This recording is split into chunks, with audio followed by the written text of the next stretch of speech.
Hello and welcome to day 32 of Not Alone Today chronological Bible reading plan. Today we'll be reading Leviticus 11 to 13, still using the New King James Version. Chapter 11. Now the Lord spoke to Moses and Aaron, saying to them, "Speak to the children of Israel, saying, These are the animals which you may eat among all the animals that are on the earth. Among the animals, whatever divides the hoof, having cloven hoofs and chewing the cud, that you may eat. Nevertheless, these you shall not eat among those that chew the cud, or those that have cloven hoofs. The camel, because it chews the cud but does not have cloven hoofs, is unclean to you. The rock hyrax, because it chews the cud but does not have cloven hoofs, is unclean to you. The hare, because it chews the cud but does not have cloven hoofs, is unclean to you. And the swine, though it divides the hoof, having cloven hoofs, yet does not chew the cud, is unclean to you. Their flesh you shall not eat, their carcasses you shall not touch. They are unclean to you. This you may eat of all that are in the water. Whatever in the water has fins and scales, whatever in the seas or in the rivers, that you may eat. But all in the sea or in the rivers that do not have fins or scales, all that move in the water, or any living thing which is in the water, they are an abomination to you. They shall be an abomination to you. You shall not eat their flesh, but you shall regard their carcasses as an abomination. Whatever in the water does not have fins or scales, that shall be an abomination to you. And these you shall regard as an abomination among the birds. They shall not be eaten. They are an abomination.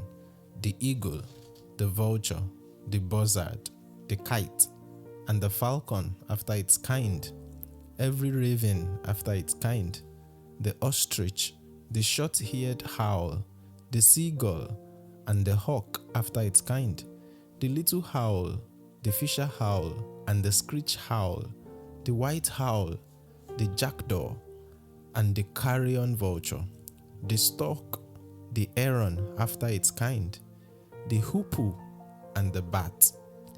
All flying insects that creeps on all fours shall be an abomination to you. Yet these you may eat of every flying insect that creeps on all fours, those which have joint legs above their feet with which to leap on the earth. This you may eat: the locust after its kind, the destroying locust after its kind, the cricket after its kind, the grasshopper after its kind. But all other flying insects which have 4 feet shall be an abomination to you. By these you shall become unclean. Whoever touches the carcass of any of them shall be unclean until evening. Whoever carries part of the carcass of any of them shall wash his clothes and be unclean until evening. The carcass of any animal which divides the foot, but is not cloven-hoofed or does not chew the cud, is unclean to you. Everyone who touches it shall be unclean. And whatever goes on its paws, among all kinds of animals that go on all fours, those are unclean to you.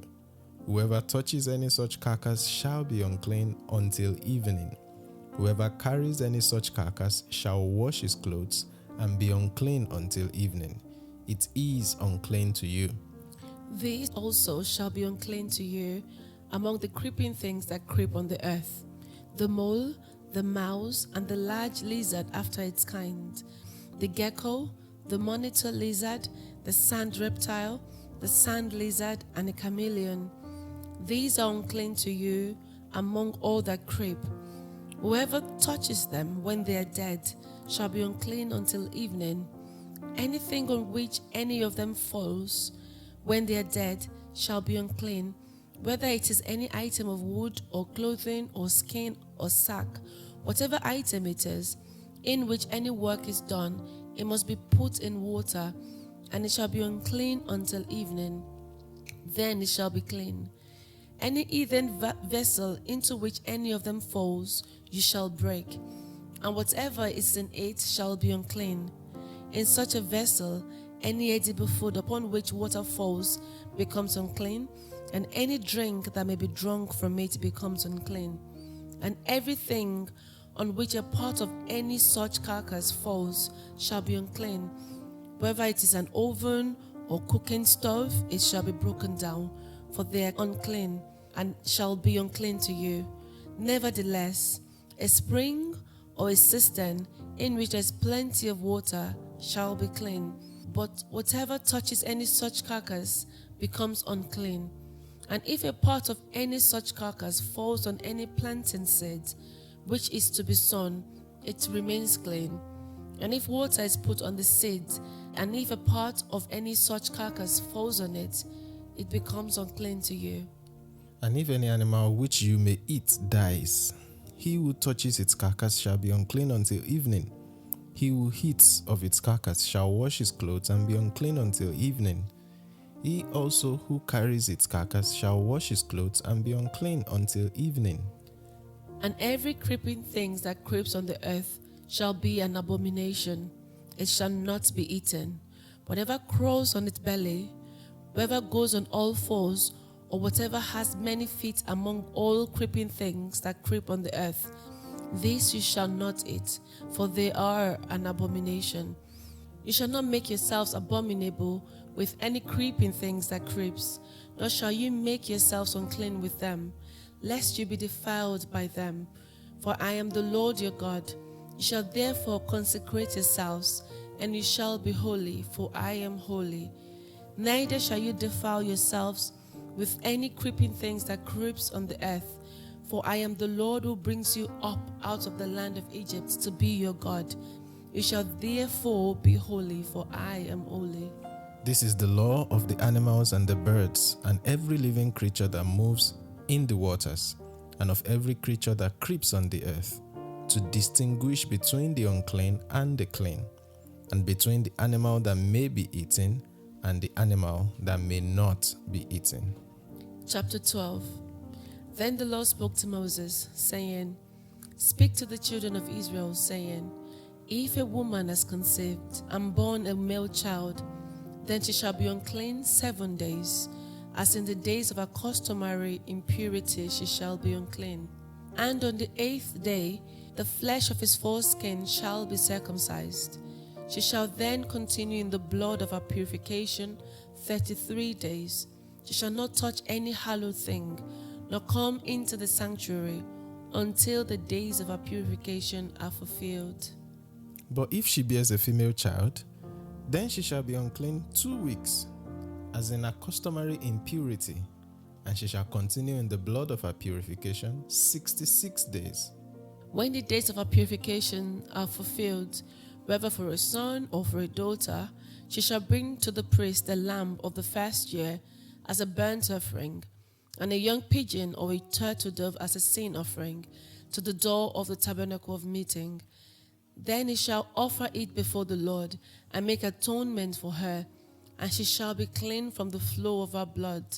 This is the law for her who was born a male or a female. And if she is not able to bring a lamb, then she may bring 2 turtle doves or 2 young pigeons, one as a burnt offering and the other as a sin offering. So the priest shall make atonement for her, and she will be clean.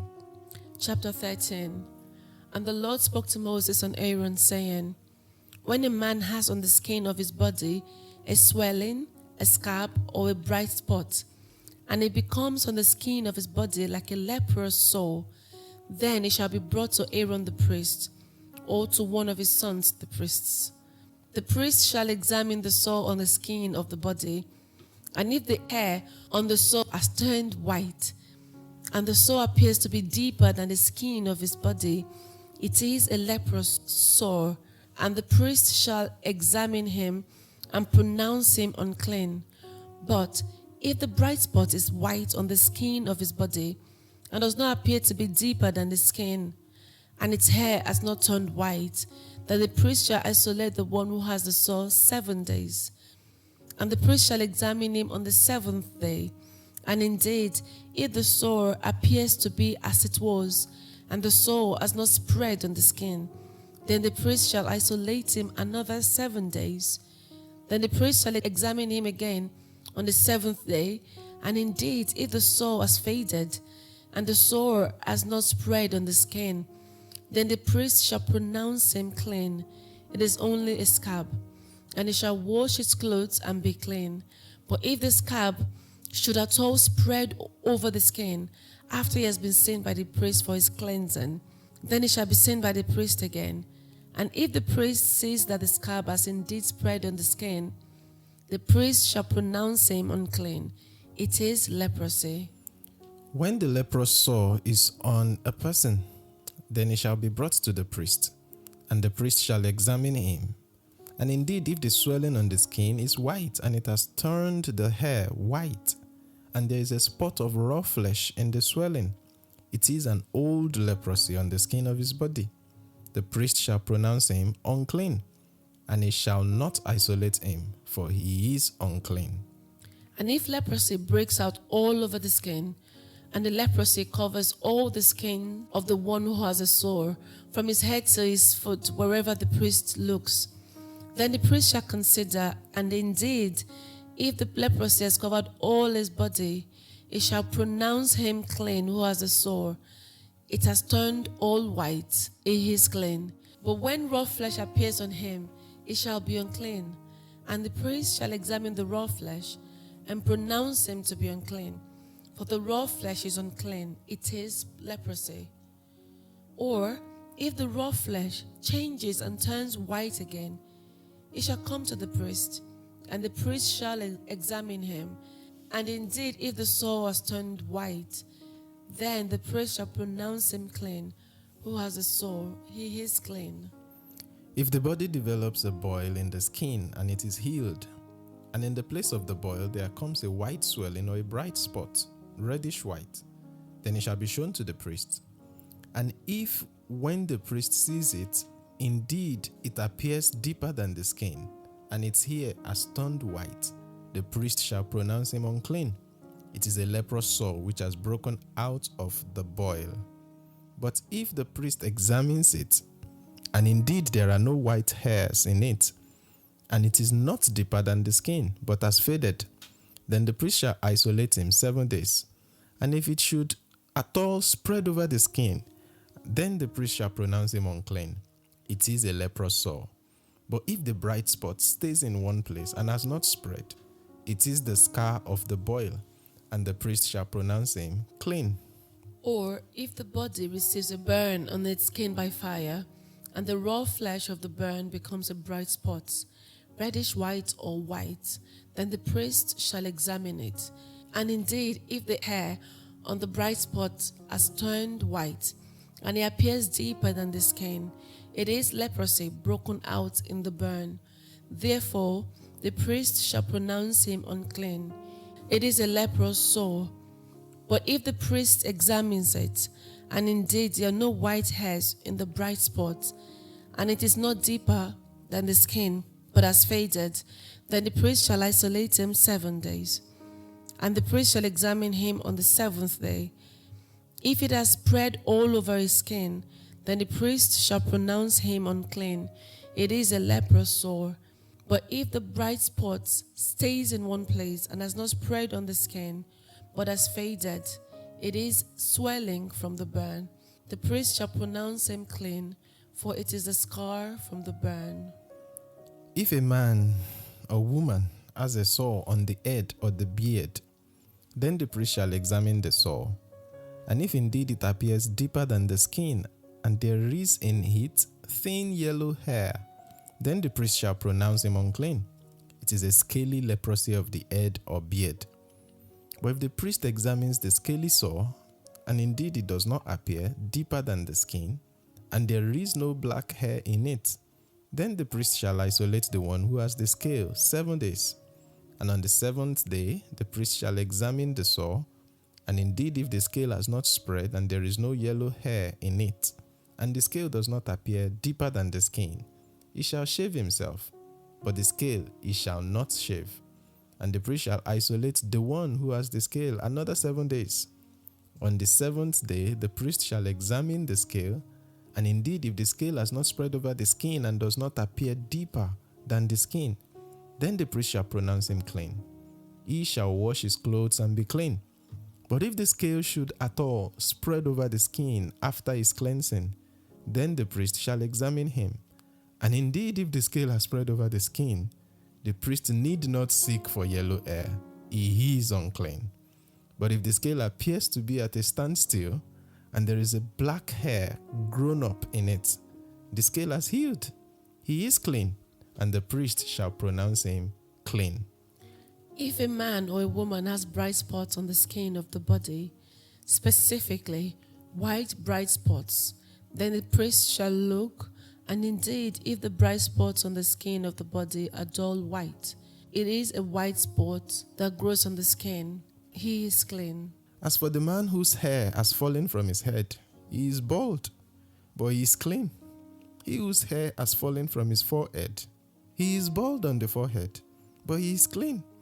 And if there is on the bald head or bald forehead a reddish white sore, it is leprosy breaking out on his bald head or his bald forehead. Then the priest shall examine it. And indeed, if the swelling of the sore is reddish white on his bald head or on his bald forehead, as the appearance of leprosy on the skin of the body, he is a leprous man. He is unclean. The priest shall surely pronounce him unclean. His sore is on his head. Now the leper on whom the sore is, his clothes shall be torn, and his head bare, and he shall cover his mustache and cry, Unclean, unclean. He shall be unclean. All the days he has a sore, he shall be unclean. He is unclean, and he shall dwell alone. His dwelling shall be outside the camp.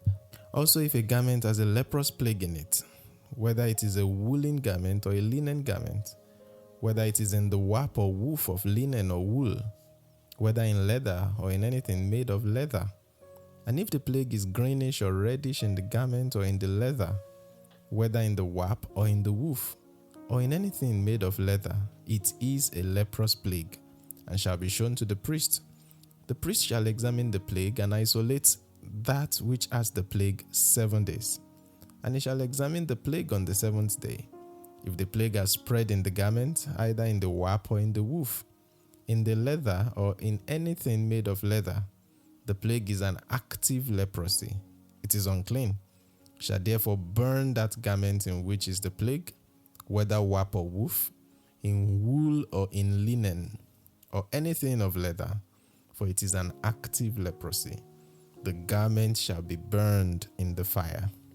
But if the priest examines it, and indeed the plague has not spread in the garment, either in the warp or in the woof, or in anything made of leather, then the priest shall command that they wash the thing in which is the plague, and he shall isolate it another 7 days.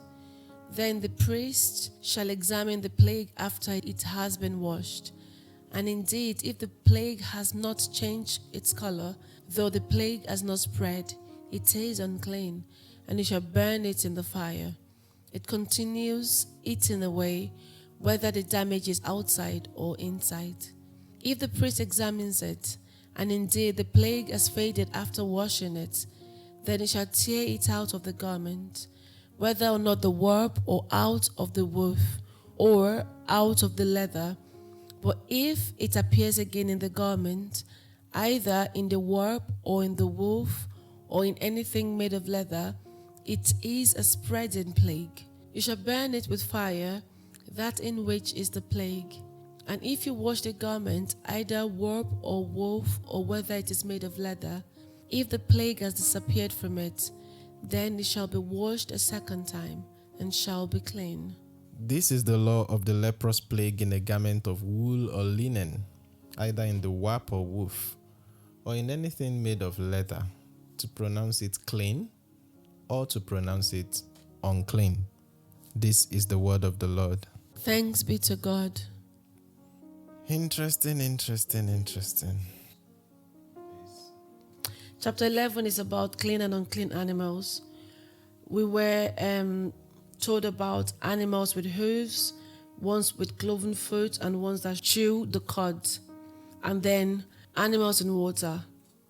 Then birds were mentioned, insects were mentioned, carcasses of these animals were mentioned, and creeping animals were mentioned as well.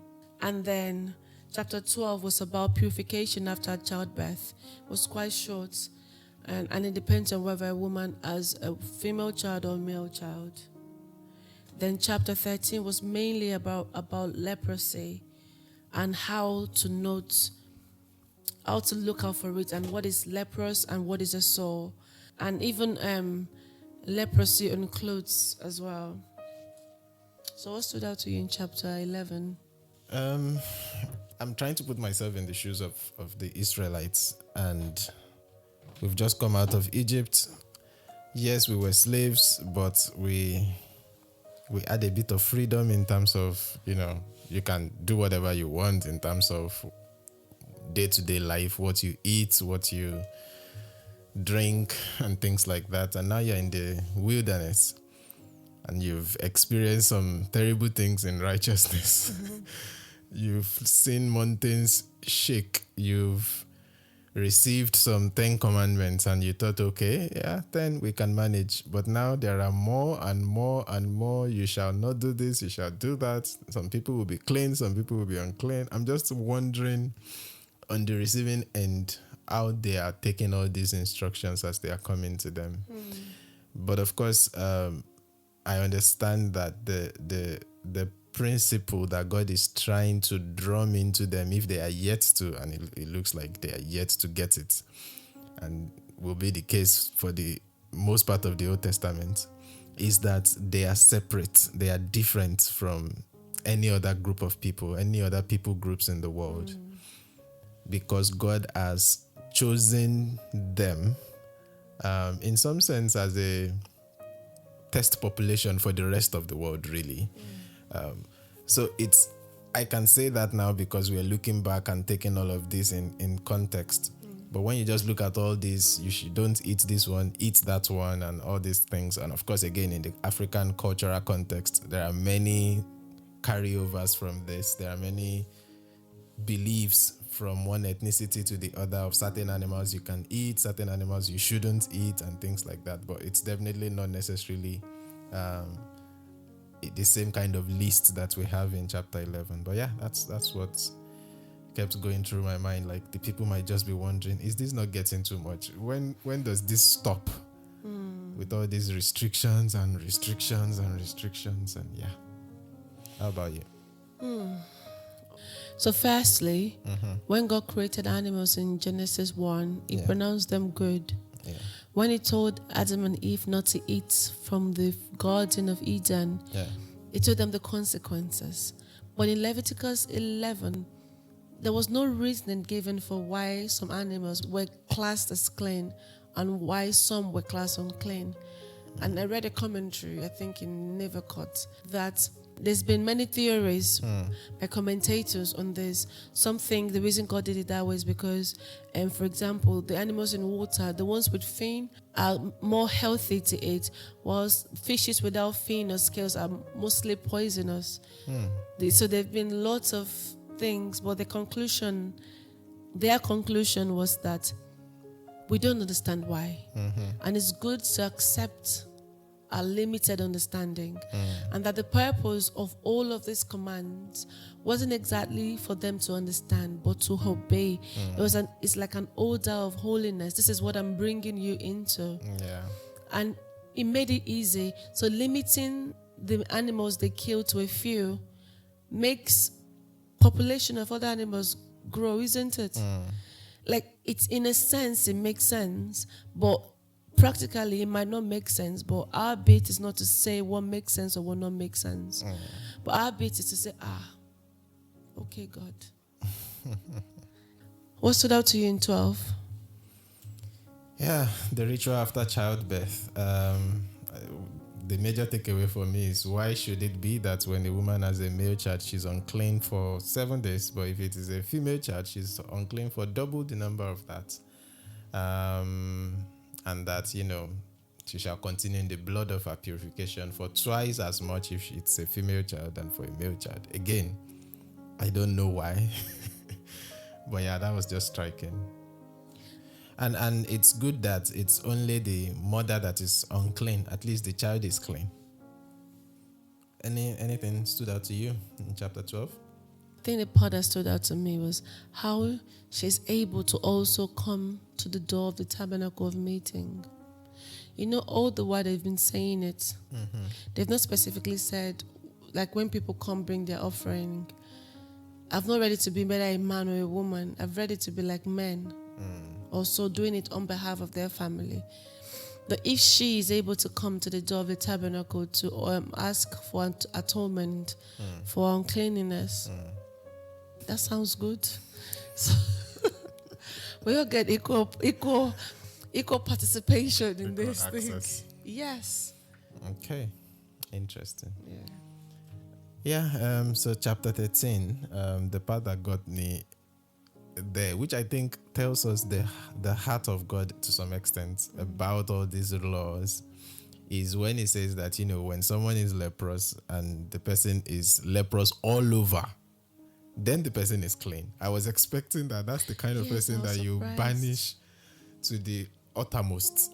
But as long as the leprosy is full, it's not just a part, it's already like total leprous. Everywhere the priest looks, there's leprosy. Yes, then the person is clean. And that reminds me of what Jesus was saying to the churches in Revelation. There was one of the churches that was saying, you're neither hot nor cold. I would rather you were fully hot or fully cold, in some sense. So it does not want this in between. You don't do in betweenness with God. You are fully in or you are not in. Is what I'm saying from there. But yeah, I found that really, really surprising. I wasn't expecting that at all. How about you? When I was reading that part, I thought I was reading it wrong. But what really struck me was how that the priest is in charge of the examination. And if so, wouldn't that make him unclean? No, he is the priest. And every time he goes before God, he first of all makes atonement for himself before he makes for the people. So at the time of examination, they'll just be in their ordinary priestly garbs. I don't know. We don't know. I like to have a picture of things in my head, but it's one of the things we have to accept our limited knowledge on. Yep. But yeah, again, I'm just wondering, for those on the receiving end of these instructions, and I'm so glad that Jesus saves us and redeems us from having to fulfill all these ritualistic laws, because it's just a lot, and we're just starting. Because the more we go into Leviticus, the more we'll see more and more instructions in different ways about all of this. And regarding chapter 12, how that a woman is unclean if she has just given birth. Yeah. I think it's still in play these days. You know, they'll tell us not to come to church. Yeah. For like 30 days. When we first had Joshua, they told me that, I felt like, why not? And they said, she's still in our kindergarten. I'm thinking, I'm okay. I can carry my leg and carry my hand. Why are you telling me not to come? Yeah. So it's still in play. Yeah, there are a lot of these, like I said earlier, that, cultural adaptations. The reasons might be different, but and on the long run, it does make sense when you look at it and consider the reasonings or the wisdom behind it, which our forefathers have practiced for generations. Indeed, a woman needs some time to recuperate, whether or not, in the secular world, we talk of maternity leave and paternity leave. Yeah. Oh, that could be our form of leave, isn't it? Yeah. So, yeah. But then our own You're leave, resting. we need to make atonement afterwards. There are churches that actually still, go very close to all these practices in terms of their ability. For the woman. Yes, they have cleansing rituals. So there are churches where even as a woman, you know it yourself that if you're having your monthly period, you can't come near the altar. I've heard that. And then after you're done, there is a cleansing ritual that needs to be done before you have allowed to be fully back into the community of God's people. So yeah. I think I've heard about singers, so they're not allowed to sing if they're in their periods. Yeah, unclean in certain regards. Don't say that out loud. No, like in their tradition, yes, that's the understanding that the person is unclean. Is there any other? No. So thanks for joining us for day 32. It's been another interesting passage. We'll turn the page to 33 as we consider chapters 14 and 15. But till then, just remember, you're not alone today. God bless you.